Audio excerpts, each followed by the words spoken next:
Subscribe to our channel and press the bell icon so that you never miss any video lesson from RAU'S IAS Study Circle. Hello and welcome to Daily News Simplified, an answer to what, why and how of newspaper reading from your UPSC perspective. Today we shall discuss the important news which has appeared in the New Delhi edition of the Hindu newspaper dated 19th August 2020. The news to be discussed has been displayed on your screen and timestamping for the same has been provided in your description box below. So on this note, let's start our today's discussion from our prelims as well as mains point of view. Now the first news to be discussed appears on page number 1 with respect to decision of Supreme Court. The Supreme Court has said that there is no need to audit the PM Cares Fund. Bench refuses to direct transfer of funds to NDRF, says that they are separate entities. So in this aspect, let us go through the highlight of this particular judgment of Supreme Court with respect to the PM Cares Fund. Now, the Supreme Court highlighted that the PM Cares Fund is a public charitable trust and it is very different from NDRF. Further, the court highlighted that people are free to voluntarily contribute to PM Cares as well as NDRF independently. Now, NDRF stands for National Disaster Response Fund and it has been constituted under the Disaster Management Act of 2005. Further, the Supreme Court highlighted that since PM Cares has been constituted as a public charitable trust and it is independent of any government budgetary support or any of the contribution from the government, hence it need not be audited by CAG. So in this regard, the Supreme Court held that the Comptroller and Auditor General need not audit the public charitable trust which is independent of government budgetary support or which does not receive any money from the government. So this aspect not only applies to PM Cares Fund but also to any public charitable trust which is constituted and which is independent of any of the government budgetary support, that is, no budgetary support is provided to such trust and the trust receives no money from the government as such. And it is in this regard that the Supreme Court held that the creation of PM Cares Fund as a charitable trust cannot be questioned through PIL. So basically the Supreme Court refused to entertain further PIL, especially with respect to the aspect of that why PM Cares Fund was created as a charitable trust. And since it is created as a charitable trust, it is also not subject to RTI applications. Further, the Supreme Court also dismissed this idea that PM Cares Fund was constituted to circumvent the National Disaster Response Fund, which was constituted under the Disaster Management Act of 2005. And it is in this regard that the Supreme Court refused to direct the transfer of funds from PM Cares to NDRF.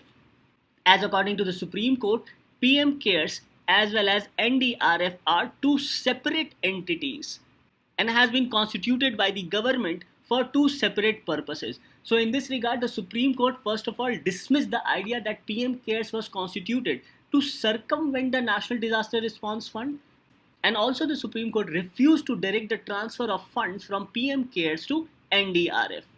As according to the court, these two are two separate entities. Further, the Supreme Court also rejected the idea or the need for fresh national disaster management plan to take on the challenges provided by COVID-19. As the Supreme Court highlighted that the national plans and guidelines to prevent disaster is generally framed prior to the occurrence of a disaster. And in this regard, the government has supplemented the national plan and guidelines by various orders and notifications, especially by the Ministry of Home Affairs. So in this regard, the Supreme Court rejected the need for any fresh national disaster management plan to take on challenges provided by the COVID in the present circumstances. So overall, we can say that Supreme Court effectively ruled out any possibility of course correction on disaster management plans by the government. Further, the Supreme Court found no reason to interfere with minimum standards of relief which the government should provide in relief camps during pandemic. And the Supreme Court was very much satisfied with the minimum standards of relief provided by the government under Section 12 of Disaster Management Act. So on this note, let us go through the important highlights as has been provided under Section 12 of Disaster Management Act. Now Section 12 provides for guidelines for minimum standards of relief. It says that a national authority shall recommend guidelines for the minimum standards of relief to be provided to persons affected by disaster.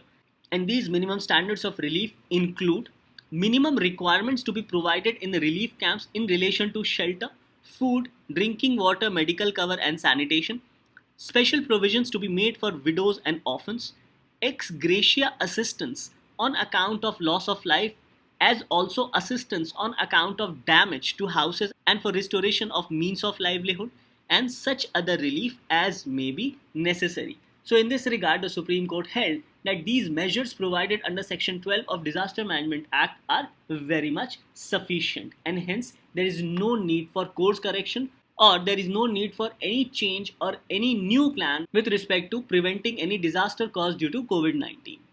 So this judgment becomes very important as it clarifies that PM CARES, first of all, cannot be audited by the CIG, and second, it cannot come under the RTI Act, as number of applications have been rejected by the Prime Minister's office with respect to RTI application under the PM CARES Fund.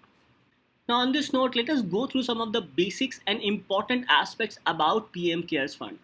Now it highlights that keeping in mind the need of having a dedicated national fund with the primary objective of dealing with any kind of emergency or distress situation like posed by COVID-19 pandemic. So clearly this fund can be used even for further disaster measures and also to provide relief to the affected persons. So it is in this aspect that a public charitable trust under the name of Prime Minister's Citizen Assistance and Relief in Emergency Situation Fund or PM CARES Fund has been set up. So basically the fund has been set up as a dedicated national fund with the primary objective of dealing with any kind of emergency or distress situation, including COVID-19, and also to provide relief to the affected person.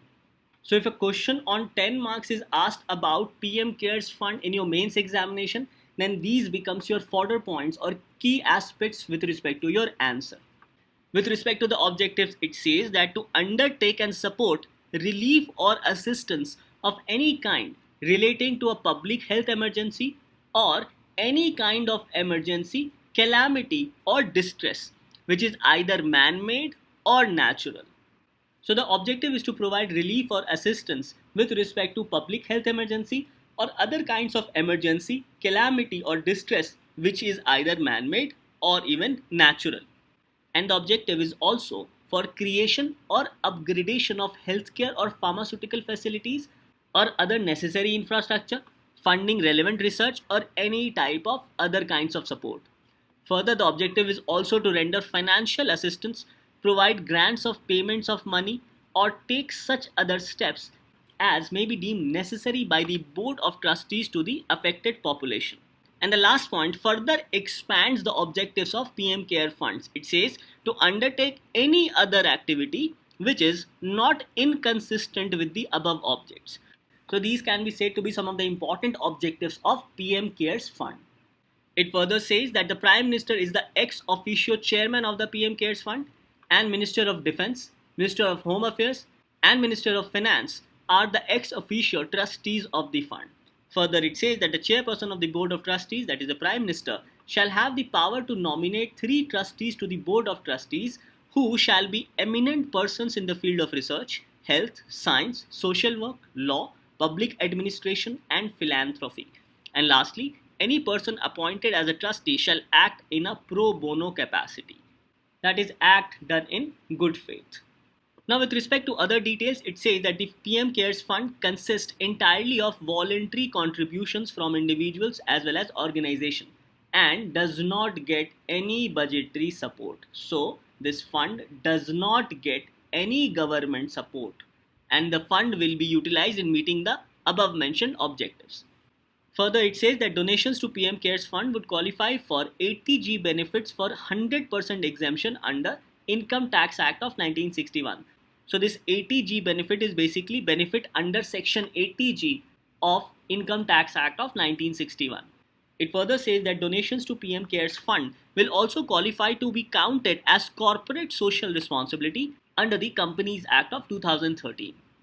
Another important aspect is that the PM CARES Fund has also been exempted under the Foreign Contribution Regulation Act, and a separate account for receiving foreign donations has been opened under the PM CARES Fund.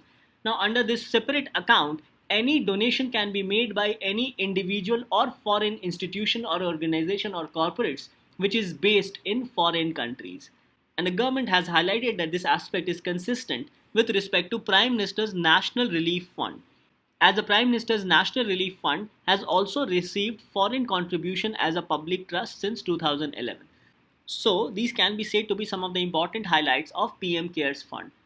So if a question is asked in your mains examination under 10 marks or even 15 marks, then you can highlight about the salient features with respect to PM CARES Fund. And also questions can be asked in your upcoming prelims examination with respect to the nature of fund, auditing of the fund, any budgetary support with respect to this fund, and if this fund comes within the purview of RTI Act. So all these aspects becomes important with respect to PM CARES Fund.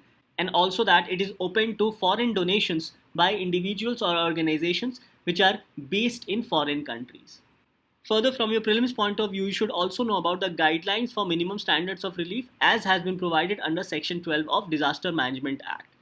So these aspects becomes important both from our prelims as well as from our mains perspective. Now the topic of PM CARES Fund becomes important from your mains perspective under GS paper 2 and in the prelims gets covered under Indian Polity and Governance. The next news to be discussed appears on page number 4. It says that the Sutlej-Yamuna link canal issue can disturb nation's security as has been told by the Chief Minister of Punjab to the centre.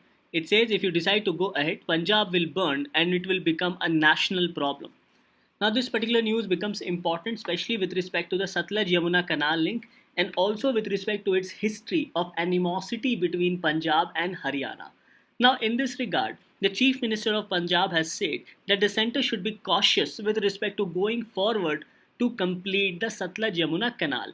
In this regard, the Chief Minister has said that this particular dispute can disturb national security as Pakistan is making every efforts to create trouble and trying to revive the separatist movements which has been led by the banned organization, namely Sikhs for Justice organization. And in this regard, the water issue could further destabilize the state of Punjab. So on the issue of national security, the Chief Minister of Punjab has cautioned the Union government. Now as per the Supreme Court directive, the Union Minister of Jal Shakti, Chief Minister of Punjab and Haryana met to resolve the deadlock with respect to Sutlej-Yamuna link canal. Now as you can see in this map, this is river Yamuna and this is river Sutlej, and somewhere in between there is a proposed link canal which is 214 kilometers long, and the dispute is with respect to the canal which will link the rivers of Sutlej as well as Yamuna. Now Punjab government has historically opposed the Sutlej-Yamuna-Canal as the Punjab government thinks that if the canal is made operational, then the amount of water which is available in Punjab will reduce or decline. However, Haryana on the other hand is very much keen to complete the Sutlej-Yamuna link canal as the state of Haryana is already water parched.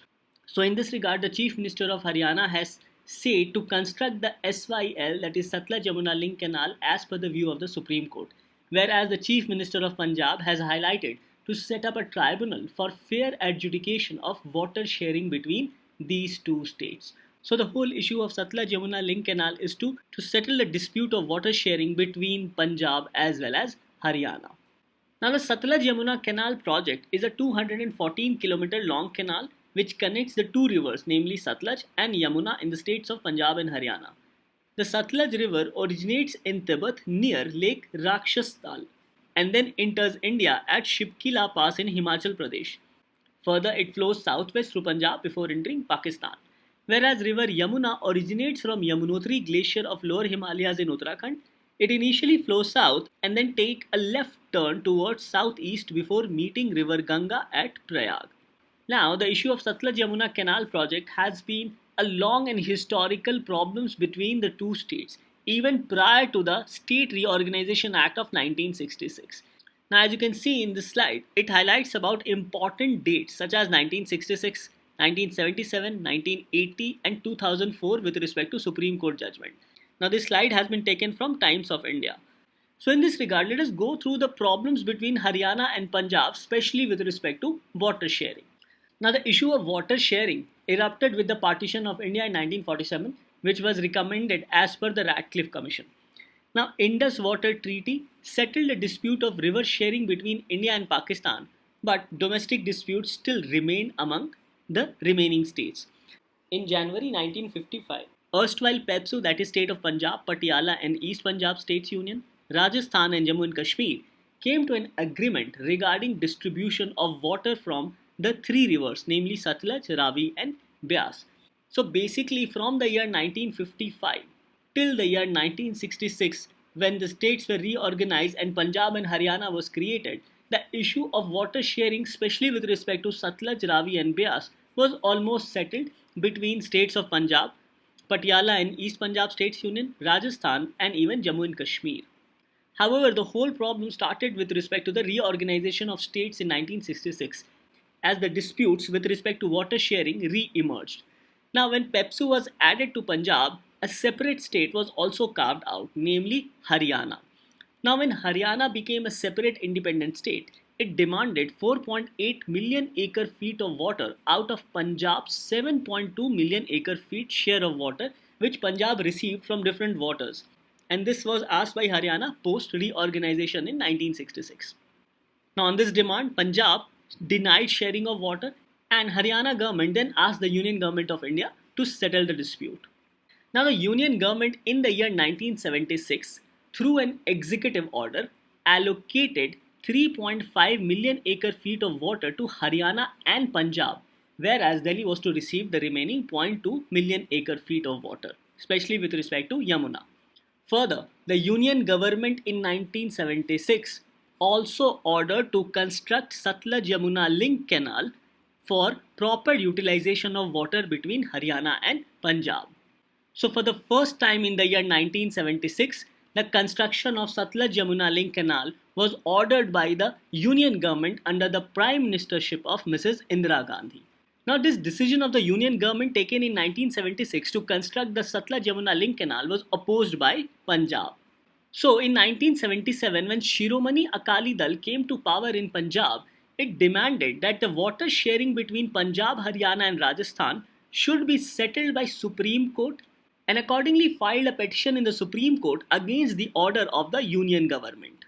Now, after filing of petition by the Shiromani Akali Dal, which came to power in Punjab in 1977, a new settlement was reached in the year 1981, and this was also done under the leadership of Prime Minister Indira Gandhi. Now, as per this new settlement reached in the year 1981, share of water was increased both for Punjab and Rajasthan, and also all states withdrew their petition filed in the Supreme Court after signing of this agreement of 1981. Further, in 1982, Prime Minister Indira Gandhi formally launched the construction of Sutlej-Yamuna-Canal. And as per the new settlement reached in 1981, Punjab Accord was signed. And according to the accord, a new tribunal was to be set up to investigate river water claims of Punjab, Rajasthan as well as Haryana. However, in 1985, Akali government came back to power in Punjab and repudiated this Punjab Accord. Now, despite this, as promised in 1982, a Radi tribunal was constituted to look into or investigate the river water claims of Punjab, Rajasthan as well as Haryana. Now, in 2002, still the canal remained incomplete, and in this regard, the Supreme Court asked Punjab to complete the Sutlej-Yamuna-Canal. Further, in 2004, the Supreme Court asked the Union Government to complete the construction of canal. And in this regard, the Union Government allotted the construction of the Sutlej-Yamuna-Canal to Central Public Works Department, that is CBW. And on 2nd July 2004, CWPD took over the construction of Sutlej-Yamuna-Canal from the government of Punjab. So these were the developments after independence till 2004. However, there are other important things which also happened post 2004, that is after 2004. So it says that the Punjab Legislative Assembly passed the Punjab Termination of Agreement Act 2004, which abrogated all its river water agreements with neighboring states.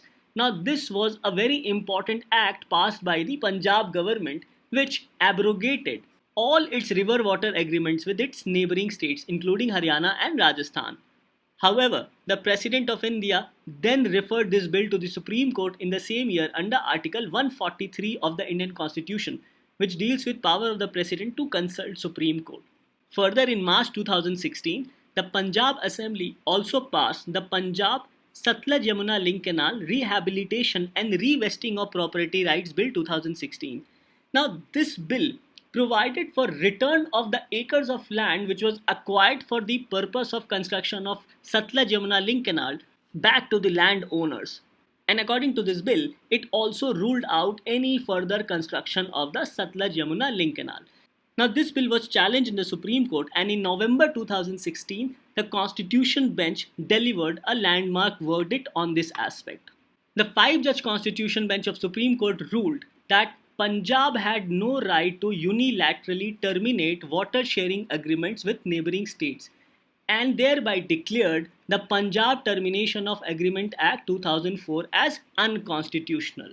So this act, namely the Punjab Termination of Agreements Act of 2004, which abrogated all its river water agreements with neighboring states, was declared as unconstitutional.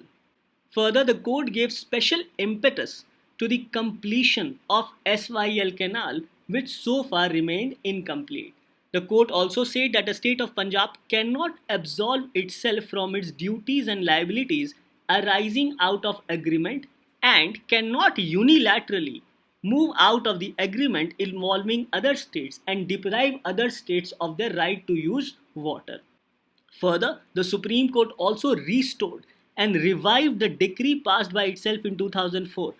That is, the Supreme Court restored its own decision passed in the year 2004, whereby the Union government was directed to mobilize a central agency, namely the Central Public Works Department, as the Union government allotted the construction of SYL Canal to Central Public Works Department. So in this regard, the court highlighted that it restored and revived a decree or judgment passed by itself in 2004, whereby the Union government was directed to mobilize a central agency to take control of the canal works from Punjab government immediately and complete the remaining work of construction of the Sutlej-Yamuna Canal. Further, the Supreme Court also said that it was unwarranted that while it was hearing the reference, the Punjab legislature had brought in legislation the Punjab Sutlej-Yamuna Canal Transfer of Propriety Bills 2016 to denotify land which was meant for construction of the canal, as it intended to return it to the original landowners. So the Supreme Court said that this act of Punjab government was very much unwarranted and unrequired for. So even now, the contentious issue of Sutlej-Yamuna Canal still continues and the construction is still incomplete. So in this regard, the Supreme Court also gave judgment in 2017 and 2019. In 2017, the Supreme Court stuck to its earlier verdict that construction of the Sutlej-Yamuna Canal has to be executed and asked Haryana and Punjab to maintain law and order at any cost. And this was ordered in view of a proposed protest by a political outfit over the interstate water row. Further, in September 2019, the Supreme Court gave 4 more months to Punjab, Haryana and the centre to find an amicable solution to break the deadlock between the two states over Sutlej-Yamuna Canal. So the point is that the contentious issue with respect to Sutlej-Yamuna Canal still continues and the construction remains incomplete. So this topic becomes very important for our upcoming prelims as well as mains examination, as different aspects can be asked by UPSC in the upcoming examination. Now in your prelims examination, this topic gets covered under current events of national importance, Indian polity as well as Indian geography. Whereas in your mains, it gets covered under GS paper 2 as well as GS paper 1. Under GS paper 2, it gets covered under constitution and polity, whereas it gets covered under significant events under GS paper 1. The next article to be discussed appears as a lead article on page number 6. It says, time for India and Nepal to make up. The mending of the most exemplary interstate relationship of South Asia between India and Nepal must be as dramatic and rapid as the rupture.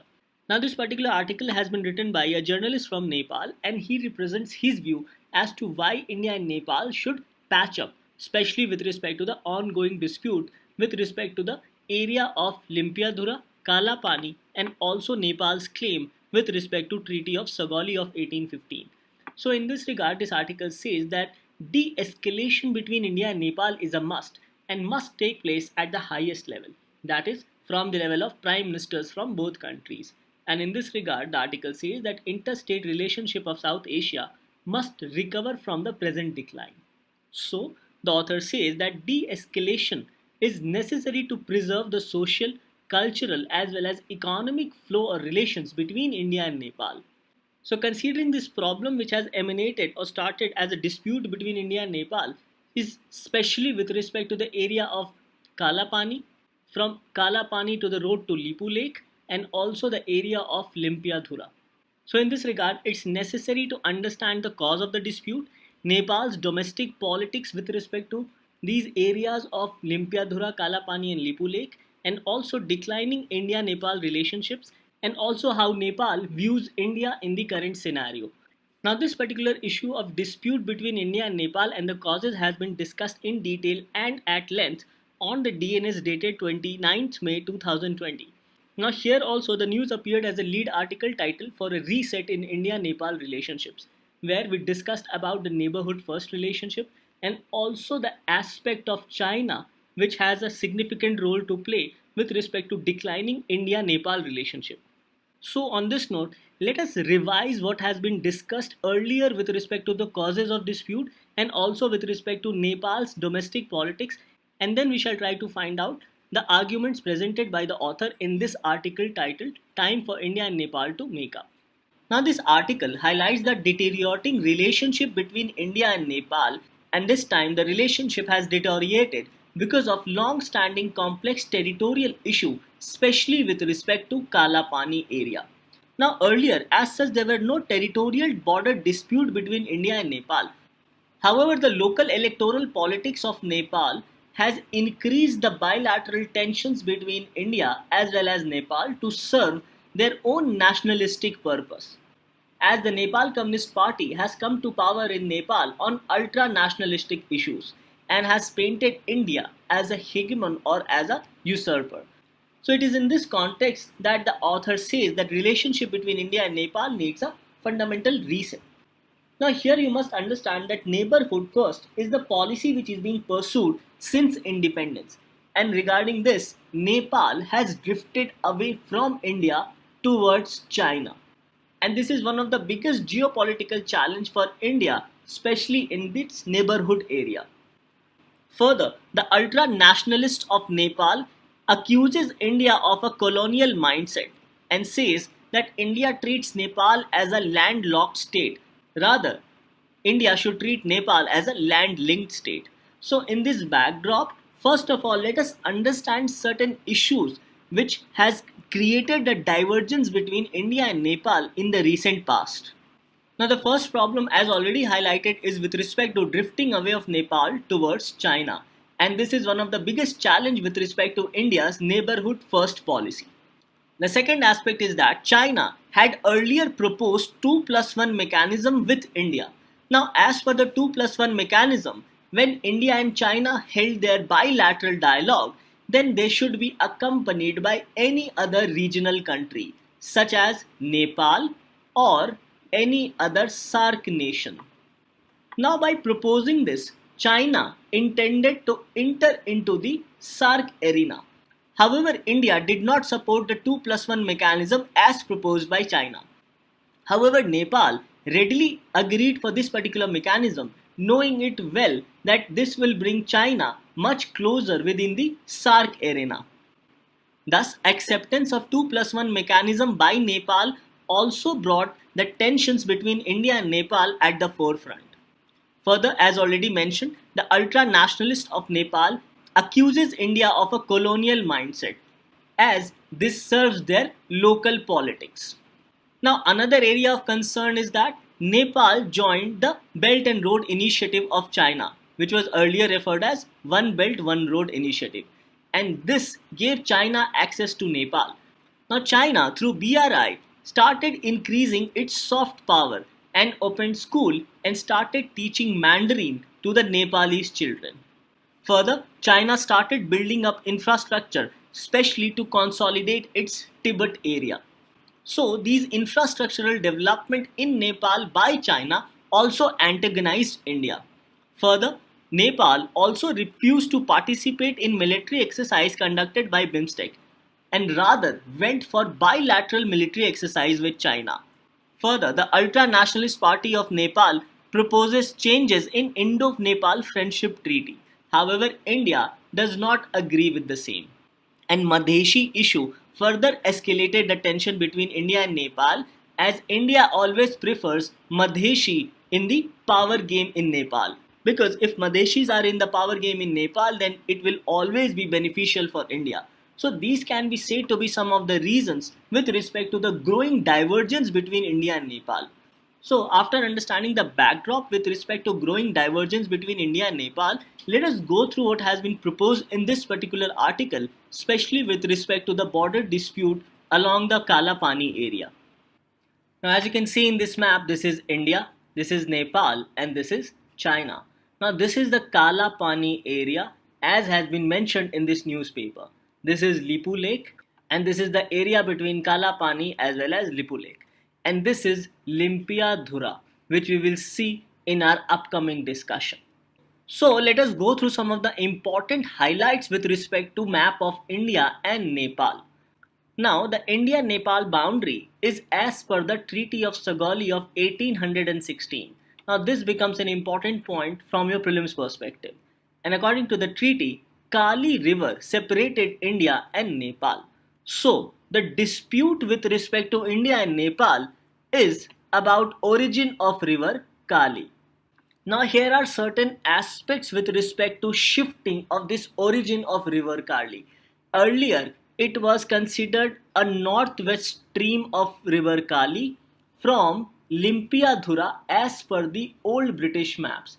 However, later the origin of Kali river shifted from northwest to northeast streams, and these northeast streams were just below the Kalapani area and was accepted by both Nepal and India, and this became the map after India received its independence in 1947.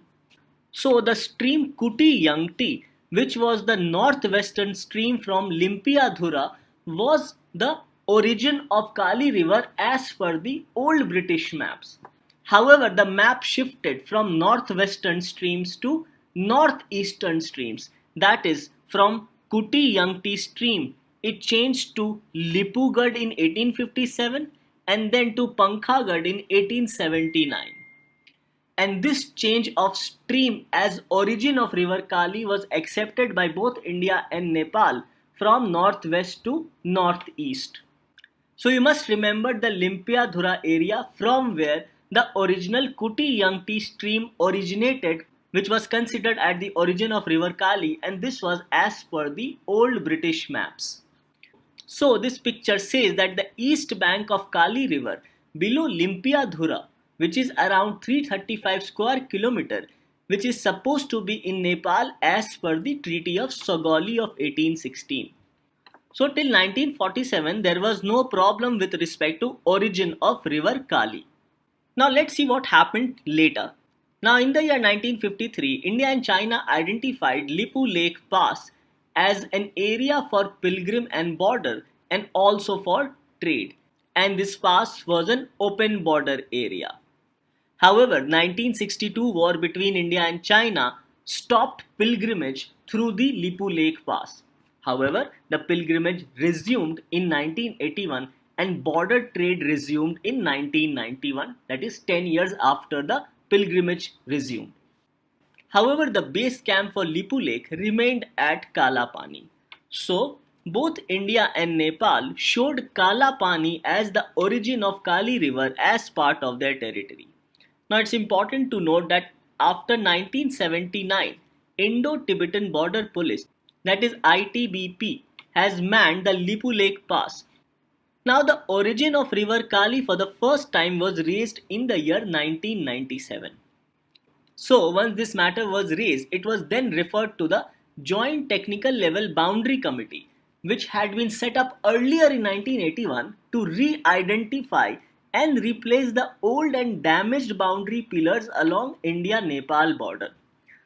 Now this committee clarified that 98% of the boundary were fine. However, it left behind certain unresolved issues of Kalapani and Sasta in the Terai region. Further, this committee got dissolved in the year 2008. So, after this committee got dissolved, it was subsequently agreed that matter would be discussed at Foreign Secretary level, that is, the unresolved issues of Kalapani and Sasta. Meanwhile, the project to convert 80-kilometer track from Ghati Baga to Lipu Lake into a hard top road began in 2009. However, then Nepal did not raise any objection. Now let's come to 2nd November 2019. Now what happened here was the government of India issued the new map creating the two union territories of Ladakh as well as Jammu and Kashmir. Now once this map was issued by the government of India, Nepal registered its protest even though the map did not change any area under Nepal. However, the government issued a new map on 9th November 2019, deleting River Kali, and this led to strong protest from Nepal. And this in a way also gave lifeline to politics of the present Prime Minister of Nepal. So this strong protest by Nepal also invoked Foreign Secretary level talks in order to resolve the border dispute. Now let us go through what happened slowly after this particular issue was raised by Nepal once India issued its new map creating the two union territories of Jammu and Kashmir as well as Ladakh. Now all these events took a U-turn in Nepalese politics, and this led to increase in nationalistic politics in Nepal, that too against India. Now it's interesting to note that Prime Minister KP Oli had a 2-year moratorium, as according to the Nepal's constitution, no confidence motion could not be moved up to 2 years from assuming office, and this 2 year ended in February 2020. Now the important point to be understood here is that there were many resentments against the Prime Minister of Nepal, KP Oli, in the local domestic politics of Nepal. So Prime Minister KP Oli saw this as an opportune moment to raise nationalistic demands for Nepal in his own favor. And in this regard, the inauguration of 80-kilometer long road by India's Defence Minister from Ghati Baga to Lipu Lake further re-erupted the Kalapani issue. And this gave the opportunity to the Prime Minister of Nepal to raise anti-India sentiments in Nepal, on which he had won election. Now here it's important to note that the old map of Nepal, which was based on older British survey, that is origin of river Kali from Lympiadhura, was considered by Nepal. So based on this older British survey map, Kali river originating from Lympiadhura was adopted by Nepal's parliament on 20th May 2020. Further, this was added through Nepal's constitutional amendment on 22nd May 2020, thereby adding 335 square kilometer into Nepalese territory. Now this extra territory never reflected in Nepal's map in the last 170 years. So this is the area of contention between India and Nepal, especially with respect to the 335 square kilometer area from Lympiadhura to Kalapani. So the question remains that what prompted Nepal to go against its historical friend, that is India? Now one of the most important reason is China. Now Nepal Communist Party has come into power on nationalistic sentiments, basically against India, as it sees India less as a bigger brother and more as an intruder. Further, China has given Nepal leverage to pursue their belligerent policy with India, and Nepal is an essential element in China's growing South Asian footprint. So, in a way, China indirectly prompted Nepal to go against India. So the question remains that what has India done, knowing it very well that Nepal would go against India if China agrees to help Nepal in certain way. Now here the article says that Indian government got too comfortable with the past events and did not foresee turning political events in Kathmandu, especially with the Nepal Communist Party. And government of India ignored the political environment which was changing in Nepal and which was being done at China's behest. Further, the special relationship which India had with Nepal was seen in a negative way in Nepal, and this special relationship was with respect to shared culture, language as well as religion. However, this special relationship was seen more as an intrusive and bullying way by Nepal's power corridor. And in this regard, even the Treaty of Peace and Friendship of 1950 was seen by certain section of Nepal political power as unequal relationship and also as India's imposition of its policies on Nepal. So, considering all these aspects, the article further concludes that India's foreign policy of neighborhood first needs a serious thinking and makeover, and this must be done by addressing the larger concerns of its immediate neighborhood, including Nepal.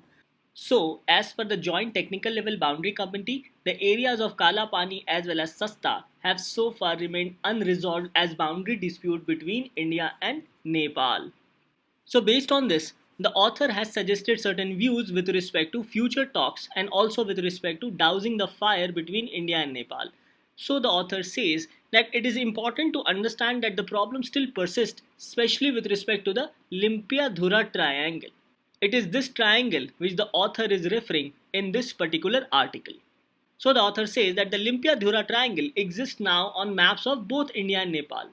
However, this should not obstruct negotiations between India and Nepal.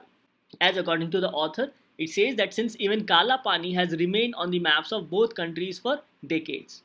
Now the second aspect highlighted by the author is with respect to the need of breaking the ice, whereby the author says that the ice was broken on 15th August when Prime Minister of Nepal KP Oli called Indian Prime Minister Shri Narendra Modi on occasion of India's Independence Day.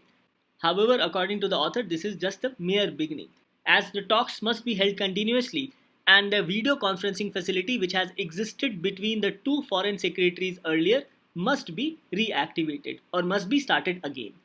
The next aspect highlighted here is with respect to need of immediate revival of ties.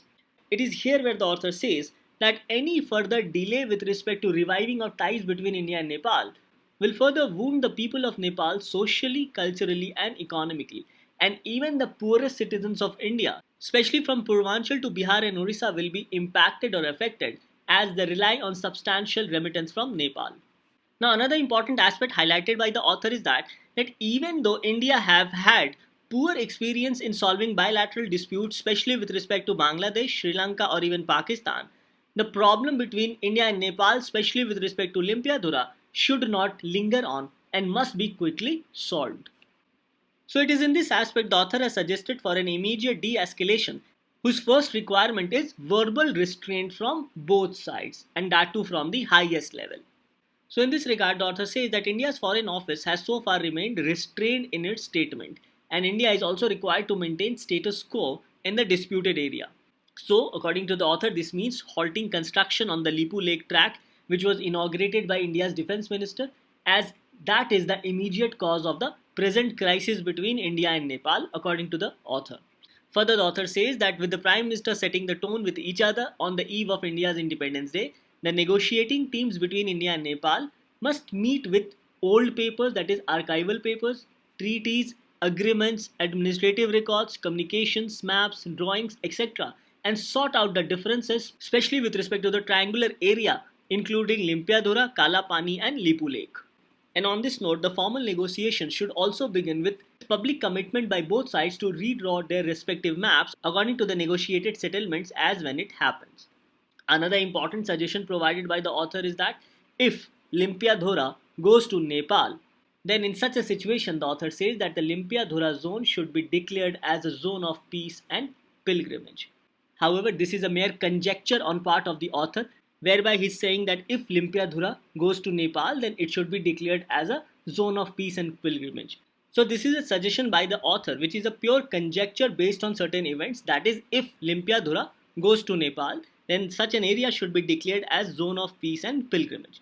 So this is what the author in this article is trying to highlight. So both these lead article appearing today and on 29th May 2020 becomes very important for us to understand the complex India-Nepal relationship, especially with respect to the area of Lympiadhura, Kalapani as well as Lipu Lake. Now this topic becomes important both from your prelims as well as from your mains point of view. In your prelims, it gets covered under current events of international importance, and in your mains gets covered under India and its neighborhood relations under GS paper 2. The next article to be discussed appears on page number 7. It says, aiming to decolonize through colonial logic. The Committee for Reforms in Criminal Law locks subjugated groups out of consultation process. Now, this article highlights about the Committee for Reforms in Criminal Law, which was constituted last year by Ministry of Home Affairs. And the Ministry of Home Affairs constituted this committee to reform the laws which were made during the British time, including Indian Penal Code as well as CRPC. Now, in this regard, this article has highlighted certain concerns with respect to this particular committee. Primarily, the article has said that the committee is not consultative enough and it does not indulge in deliberative democracy. So the article says that deliberative democracy entails or includes participation by all, including the marginalized, minorities and other groups whose representation ensures wider debate and scrutiny of the important aspects with respect to recommendations on criminal law. As criminal law, according to the article, impacts every citizen of this country. So in this regard, it's important to have a wider consultation with respect to the recommendations provided by the committee with respect to reforms in criminal law. So on this note, this article highlights certain concerns with respect to this particular committee which has been set up to reform those criminal laws which were constituted during the British times. Now, first and foremost concern highlighted by the article is that the committee does not allow broad-based participation from public. In this regard, the article says that most of the committee reports are in English, which is difficult to understand for a majority of the population, especially in the rural areas. Another concern expressed is that the life cycle of the committee coincides with COVID-19 pandemic, and so it becomes very difficult for people to participate meaningfully in a reform exercise of this scale at this moment, that is during the COVID pandemic time. Now, with respect to representation, the article further says that the committee tasked with transforming criminal justice needs to be more representative. However, there appears to be no representation on the committee from subaltern caste, gender, sexual, religious groups, or working class or even disabled communities. So, the article has said that this committee does not have a wider representation and the members does not include or belong to subaltern caste, gender, sexual, religious groups or even from a subaltern working class or disabled communities. Now, subaltern here refers to a lower status. Further, the article says that there are no published terms of reference for this committee and hence functioning of the committee can be considered as opaque. Further, it highlights that such large-scale reform must have been given to Law Commission of India and not to a committee which has been constituted by Ministry of Home Affairs. Further, the article says that the committee has not undertaken to publish the representations it receives from the public during its consultation process. Another concern expressed in this article is that the committee is carrying out consultations from July to October, and within these 3 months, respondents are expected to form and articulate reasoned opinions on almost every conceivable issues of criminal law, procedure as well as evidence. However, according to the authors, this seem too far-fetched and unreasonable. So these are some of the concerns expressed with respect to formation and functioning of the committee which has been set up by the Ministry of Home Affairs to reform criminal laws which were constituted during colonial times. So in this regard, the author has concluded by saying that political decision making must be done in a transparent manner so that the oppressed groups can influence their decision making with their reasoned arguments.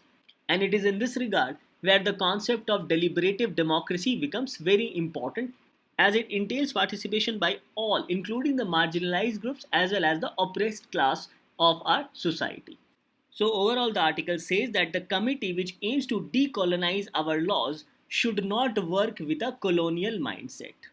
The next news to be discussed appears on page number 11. It says, No-Go Forest approved for mining. CSE, that is Center for Science and Environment, has found that the government used a software and they then tweaked the software to clear blocks in dense forest for auction for mining. Now here you need to understand that the Ministry of Environment as well as Coal had declared areas referred as go area as well as no-go area. So those areas under the forest which were categorized as go areas were cleared for mining or were approved for mining.